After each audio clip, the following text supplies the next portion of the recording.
শেখ হাসিনার সন্তানদের রাজনীতিতে ফেরা নিয়ে কথা বলেছেন BNP chairman Tarique Rahman. Stability, we need peace. So that's why personally I believe that Rahman মন্তব্য করেছেন, জনগণের সমর্থন ও গ্রহণযোগ্যতা থাকলে সাবেক প্রধানমন্ত্রী শেখ হাসিনার সন্তানদেরও দেশে ফিরে রাজনীতিতে যুক্ত হওয়ার অধিকার রয়েছে। এমনকি আওয়ামী লীগকে ক্ষমতা থেকে পতনের জন্য যত ধরনের ম্যাটিকুলাস ডিজাইন আছে, প্ল্যান আছে, মাঠ পর্যায়ে শক্তি আছে, বিএনপির তুলনায় সেটা কয়েক গুণে জামাতের মধ্যে বেশি ছিল। এটার মূল যে ফাউন্ডেশনটা বা শক্তিটা, ওই যে একটা কথা আছে গণতন্ত্রে যে জনগণই ক্ষমতার উৎস, অর্থাৎ জামাতের মধ্যে একটা বড় ধরনের সাপোর্টিং শ্রেণী ছিল। আওয়ামী লীগ ভাবছিল জামাত নিশ্চিহ্ন হয়ে গেছে, কিন্তু 5ই আগস্টের ঘটনা প্রমাণ করেছে তারা নিশ্চিহ্ন হয়নি, বরং সুগঠিত হয়েছিল, সুশৃঙ্খল হয়েছিল। আমার বাপ চাচারা 14 গোষ্ঠী আওয়ামী লীগ করে এসেছে। আপনি? আমিও আওয়ামী লীগ করি। আপনারা আওয়ামী লীগ করতেন, তারা এখন কেমন আছেন? আছি আর কি, বাকি আছি। আমরা তো মারামারিতে যাইনি, কেন ফেসাদ করতে যাইনি, কিন্তু আমরা তো ভোলাই বেড়াচ্ছি। কেন যাই যাব আমি? কেন যাব আমার কিনা যাবে ভোট কেন্দ্রে মানুষ যাবে মনে হয়? আরও একটি ভিডিওতে স্বাগতম। ভিডিও শুরুতেই বেশ কয়েকটা ভিডিওর বিশেষ অংশ দেখেছেন, যার বিস্তারিত সামনে আমরা দিয়ে রেখেছি। সম্পূর্ণ ভিডিওটি দেখবেন আপনারা, তাহলে কিন্তু বুঝতে পারবেন যে আজকের এই দিনের কি বলছে গোপালগঞ্জবাসী। এবং আওয়ামী লীগকে বড় একটা সুসংবাদ দিয়েছে কিন্তু বিএনপির নেতা তারেক রহমান। আওয়ামী লীগকে কী সুসংবাদ দিলেন, এবং সেই সাথে এই শেখ হাসিনা যেখানে থাকতেন গোপালগঞ্জ, তার যেটা এলাকা, সেই গোপালগঞ্জের মানুষ তারা এখন কি বলছে, শেখ হাসিনাকে ভোট দিতে মানে তো এখন পারছে না। তারা বর্তমানে যে দুইটি দল রয়েছে জামাত, বিএনপি, তাদের কাকে ভোট দেবে, চলেন এই নিয়ে আমরা বড় একটা প্রতিবেদন দেখে আসি। আশা করছি পুরো ভিডিও জুড়ে আমাদের সাথে থাকবেন। আমার বাপ চাচারা 14 গোষ্ঠী আওয়ামী লীগ করে এসেছে। আপনি? আমিও আওয়ামী লীগ করি। আপনারা আওয়ামী লীগ করতেন, তারা এখন কেমন আছেন? আছি আর কি, বাকি আছি। আমরা তো মারামারিতে যাইনি, কেন ফেসাদ করতে যাইনি, কিন্তু আমরা তো ভোলাই বেড়াচ্ছি। কেন যাই যাব আমি? কেন যাব আমার কিনা ছবি চলবে ভিতরে। ভোট নিয়ে গোপালগঞ্জের একটি অংশের ভোটারদের ভাবনাটা এমনই। তাদের দাবি, শেখ হাসিনা ভোটে না থাকায় ভোট কেন্দ্রে যাবেন না তারা। গোপালগঞ্জের মানুষ ধরেন 60%ই না যাওয়ার সম্ভাবনা, আমার ব্যক্তিগত ধারণা বলতেছে যেটা। প্রশাসন এখানে ঘুরতে আসলো, এদের ভিতরে ভয়ে কাজ করতেছে যে আমাদের ধরে নিয়ে যাবে না। কেন ধরে নিয়ে যাবে না? ওই যে ভাঙচুর করছে, পোড়াপুড়ি করছে, এই পড়া ভয়টাই এখানে প্রশাসন আসলেই সে বাজার ক্লিয়ার হয়ে যায়। কেন যাই যাব না? গরিব মানুষ জেল খেলা গেলে তো ভাত তো দেবে, রুটি তো দেবে, না খাই মারবে, না খাই যদি মারে তাই মারবে। ছেলে মেয়ে বাপ চাচারা জেল খাটায়, আর আমরা এনে বসে সেই জায়গায় যাবো ভোট দিতে। এই জেলা বরাবরই আওয়ামী লীগের ঘাঁটি, কিন্তু আওয়ামী লীগের কেন্দ্র থেকে প্রান্ত সব পর্যায়ের নেতারাই এখন পলাতক, কোথাও কারোর দেখা মেলে না। কিন্তু সাধারণ আওয়ামী লীগের ভোটারদের পরিস্থিতি জানতে চ্যানেল 1 3 দিন এই জেলার বিভিন্ন গ্রাম ও বাজার ঘুরে পরিস্থিতি বোঝার চেষ্টা করেছে। গোপালগঞ্জের পরিস্থিতি এখন থমথমে। ভোট কিংবা আইনশৃঙ্খলা পরিস্থিতি নিয়ে কেউই মুখ খুলতে চান না, ক্যামেরা দেখলেই এড়িয়ে যান। গোপালগঞ্জের 3টি আসনের একটানা সংসদ সদস্য ছিলেন শেখ হাসিনা, শেখ সেলিম ও ফারুক খান। জনপ্রতিনিধি হয়েও আসনগুলোতে তারা সময় দিতেন না, সকল কাজই তারা করাতেন আওয়ামী লীগের স্থানীয় নেতাদের দিয়ে। 1.5 দশকে বহু উন্নয়ন প্রকল্প থেকে শুরু করে স্বাভাবিক সেবাটুকু পেতেও নানা অনিয়ম আর ভোগান্তি পোহাতে হয়েছে গোপালগঞ্জবাসীকে। সদর আসনে শেখ সেলিমের স্বেচ্ছাচারিতা, অনিয়ম ও কমিশন বাণিজ্য সদর আসনের আওয়ামী লীগ সমর্থকদের মধ্যে ব্যাপক ক্ষোভ তৈরি করেছে। আমরা ভোট দিলেও যা না দিলেও আমাদের তো যে আওয়ামী লীগ সরকার চলে গেছে, যার ফলে আমরা তো খালি সাধারণ মানুষ বুক বানাচ্ছি। তাই যে এরপরে নির্বাচন হওয়ার পরে যদি কোনো সরকার আসে, কি আমাকে চাপ সময় থাকবে। কেউ 10,000 ভোট পেয়ে হবে, কেউ 3,000 পাইও হবে। এখন কি হবে যাবে দেশের পরিস্থিতি? যাবে ভোট কেন্দ্রে মানুষ যাবে মনে হয়? কাজীর বাজার এলাকা। ভোট নিয়ে এখানেও খুব একটা আলোচনা নেই। অপরিচিত মানুষ দেখলেই রাজনৈতিক আলাপ একেবারেই বন্ধ। কিন্তু তারপরও জানতে চাওয়া এই জনপদের মানুষ ভোট নিয়ে কি ভাবছেন। গোপালগঞ্জে বিশেষ করে বাংলাদেশ জাতীয়তাবাদী দল তথা বিএনপির এই পক্ষের লোকজন ইতিপূর্বে খুব কমই ছিল। তারপরেও অবশ্যই এখানে জাতীয়তাবাদের ধারা এখন প্রবাহিত এবং প্রসারিত। পিটি চিন্তা ভাবনা আমরা অনেক আগেই ছাড়ান দিয়েছি, পিটিনির ভয় হরিনি, ওটার কিছু একজনের তো দ্বিতীয় ভোটগুলো তো নষ্ট করা যাবে না। শেখ সেলিমের গাড়ির হাত দিলে কিল খায়, মার খায়, ওই ভোট আসে দেবো, কিন্তু মার খাবো না, গাড়ি হাতে দেবো না। যখন আওয়ামী লীগ সরকার ছিল তখন সবাই দেখা যায় বিএনপির লোক এলাকায় খুঁজে পাওয়া যায় না। বিএনপি সরকার আসবে এরকম কিছু বোঝা যাচ্ছে, তখন তো মনে করেন আমাদের এলাকায় কোনো আওয়ামী লীগের লোকই নাই, সবাই বিএনপি। তার নামও জানতে শুনিয়ে দেবো, ওই যে কোন পরিস্থিতি হয়েছে তার নামও তো শুনিয়ে পারি। এনসিপির সমাবেশে হামলা, পুলিশের গাড়ি পোড়ানোর মামলায় অনেকেই আসামি হওয়ারা বেশিরভাগই পালিয়ে থাকছেন অন্য জেলায়। ভোট এখন তাদের কাছে টিকে থাকার লড়াই। মূল নেতা যেহেতু এখানে নাই, যার কারণে সাধারণ মানুষ যারা মানে এমনি কোনো দলের সাথে সম্পৃক্ত না, কিন্তু ভোট দিত আওয়ামী লীগকে। সে সমস্ত মানুষ তারা তো একটা অস্তিত্ব খুঁজে পেতে চায়, ঠিক আছে, এদের সাথে থাকে আমরা যাতে কোনো সমস্যার সম্মুখীন না হই, অথবা যারা পলাতক আছে তাদেরও কীভাবে মামলা থেকে রেহাই দেওয়া যায় এদের পিছনে থেকে আমরাও সেই চেষ্টায় আছি, কিন্তু আমরা আওয়ামী লীগকে ভোট দিই। একটি অংশের মতে এই এলাকায় ভোট সুষ্ঠু হওয়াটাই প্রধান চ্যালেঞ্জ। ভোট কেন্দ্রে যাবেন না এমন মানুষের সংখ্যাও অনেক বেশি। আমরা এখন গোপালগঞ্জ শহর থেকে 25 কিলোমিটার দূরের একটি গ্রামে আছি। গ্রামের নাম বনগ্রাম। এই গ্রামের বাজারে অনেকের সাথেই আমরা কথা বলার চেষ্টা করেছি। এটি মূলত আওয়ামী অধ্যুষিত এলাকা। এখানে বেশিরভাগ মানুষ এখন গ্রামে থাকেন না, কারণ 5ই আগস্টের পরে অনেকগুলো মামলা হয়েছে, সেই মামলায় আসামি হয়েছেন তারা। এ নিয়ে অনেকের সাথেই কথা বলার চেষ্টা করেছিলাম আমরা, কিন্তু তারা গণমাধ্যমে কথা বলতে রাজি নয়।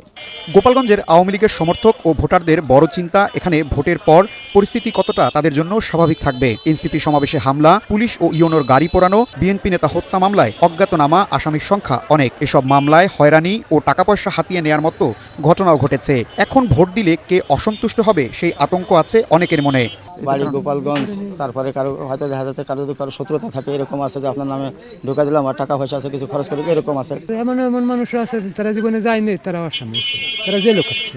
3টি আসনেই বিএনপি, জামায়াত ও স্বতন্ত্র প্রার্থীরা ভোটের জন্য দাঁড়ে দাঁড়ে যাচ্ছেন, কিন্তু তাদের মাথায় রাখতে হচ্ছে এখানে জয় পরাজয়ের নির্ধারক আওয়ামী লীগের ভোটার। জাতির পিতা শেখ মুজিবুর রহমান সাহেব এবং তার কন্যা শেখ হাসিনা দীর্ঘদিন দেশটাকে শাসন করেছেন। তারা আপনার অতীতে যে সমস্ত কাজ কারবার করেছে তাদের একটা পরিচিতি আছে, এই জন্য তাদের ব্যাপারটা জনগণই ডিসাইড করবে তারা কি করতে পারবে। গোপালগঞ্জের মানুষ সবসময় একটু স্বাধীন চেতা মানুষ, স্বাধীনতা বিশ্বাসী, মুক্তিযুদ্ধের চেতনায় বিশ্বাসী। এই কারণেই আমার মনে হয় না অন্য 5-10 জেলার মতো গোপালগঞ্জের মানুষ কোনো স্বাধীনতা বিরোধী শক্তিকে বা মুক্তিযুদ্ধ বিরোধী কোনো শক্তিকে তারা ভোট দিয়ে তাদের নির্বাচিত প্রতিনিধি করবে বলে। মাত্র 1.5 বছর আগেও জামাতে যে সকল নেতাকর্মী পালিয়ে বেড়াতেন বা বিভিন্নভাবে দেশের বাইরে ছিলেন, মামলা হামলার কারণে জর্জরিত ছিলেন, তো আমার কাছে মনে হয় যে 5ই আগস্টের পরবর্তী সময় জামাতের ইতিহাসে সর্বোচ্চ সুদিন আজকে জামাত ইসলাম দেখছে।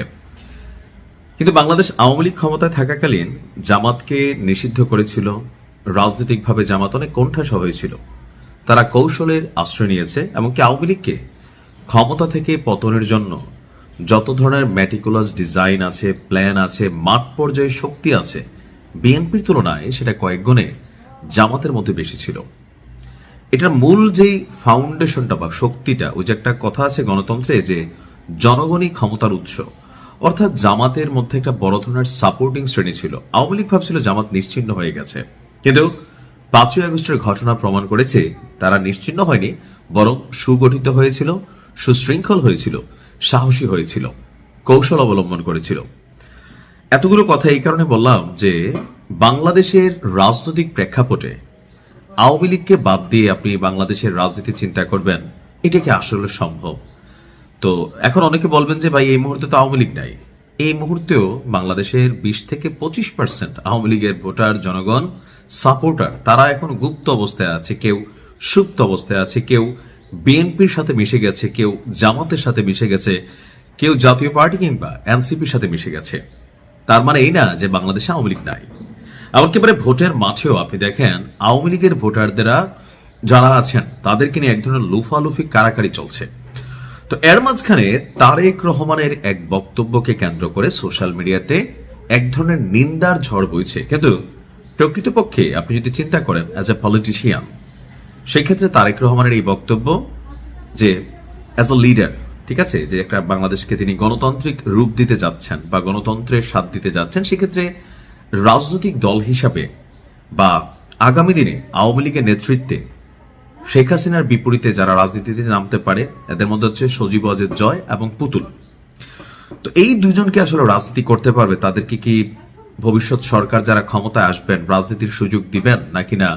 আওয়ামী লীগ যেমন জনাব তারেক রহমানকে দেশের বাহিরে পাঠিয়ে রাখছিল, বেগম খালেদা জিয়াকে রাজনৈতিকভাবে কোণঠাসা করে রেখেছিল, একটা মানে গাভী টাইপ একটা কি বলো যে বিরোধী দল সংসদে ছিল, যেটা সরকারি দলেরই ছায়া হিসেবে কাজ করতো, পান চাবানো ছাড়া কোনো কাজ ছিল না।